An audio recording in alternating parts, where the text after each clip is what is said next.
nice and tight.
A few moments later.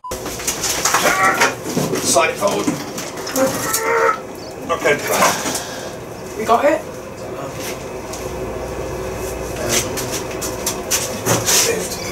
How do we know if it slipped out? No, because they're still there. Hammer. Hammer. Should be a lump hammer somewhere behind one of you two. On the floor maybe. There's nothing on the floor. Sure, I'll put it on the... Will this not work? No, you need something big. You need the mallet hammer? I've got this hammer, That's no different than this one you played.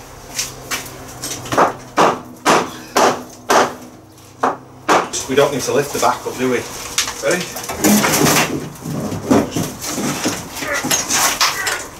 Oh, not coming out.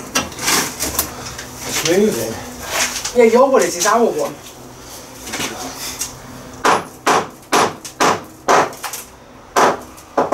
You can't hit them.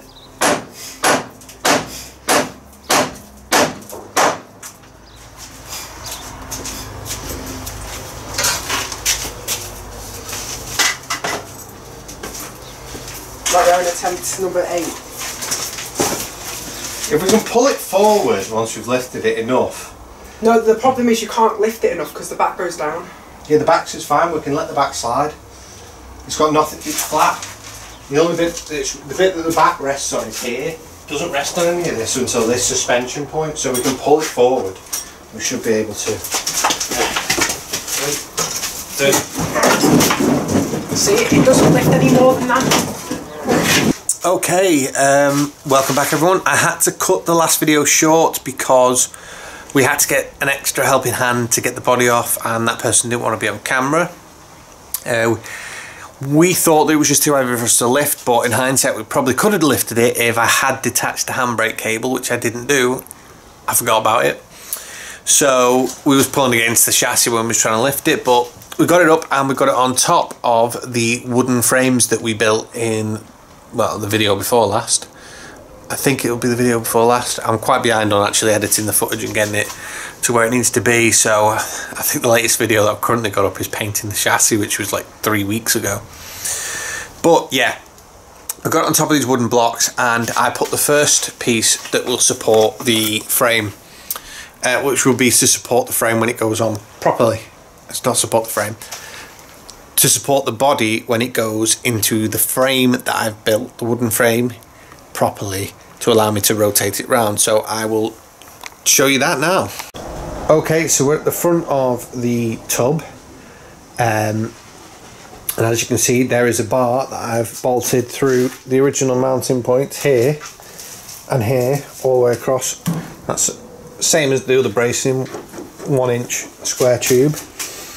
Now I'm going to have to find the centre point with my tape measure and then go up, and I can't remember the exact measurement I need to go up, but I'm hoping that I can figure that out pretty easily by taking a measure from the lowest point of the two tubs to work out how far off the ground and then putting it up. But I think it should be about level with this bit about here, and that should be the center point of the body.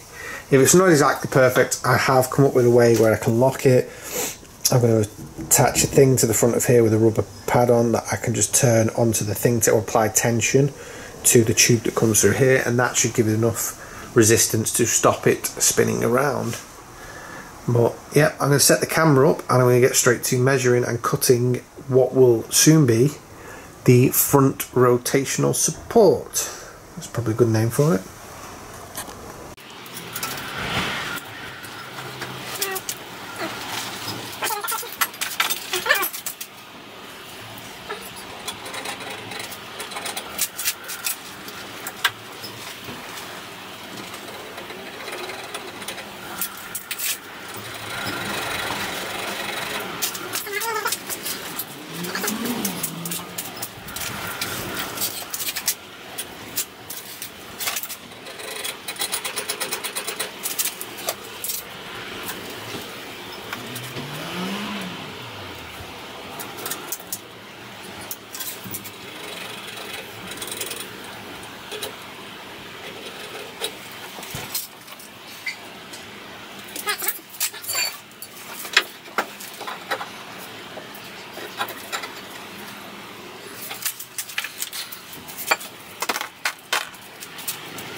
Oh well.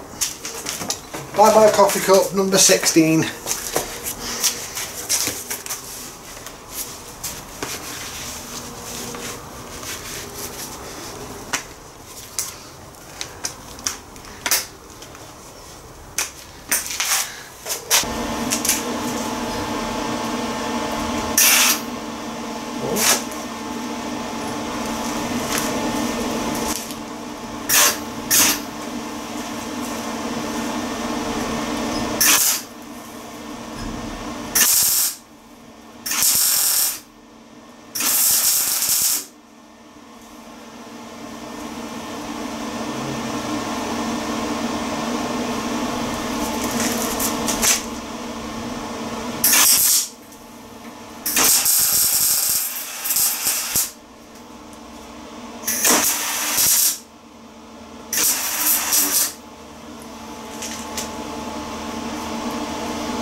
Right. I'll take it off. You can see I've tacked it up and I've given it a bit of a weld on the top, which wasn't the best idea. I should have welded it flat. I'm going to take it off the car now so that I can do the underside of that archway and all the way around the sides, and then I'm going to cut 2 brace pieces side to side just to stop it twisting on that bottom mount, and then I think we should be good. It should be pretty solid. I don't want to tap it too hard, but until it's done, but it should hold the weight of the car.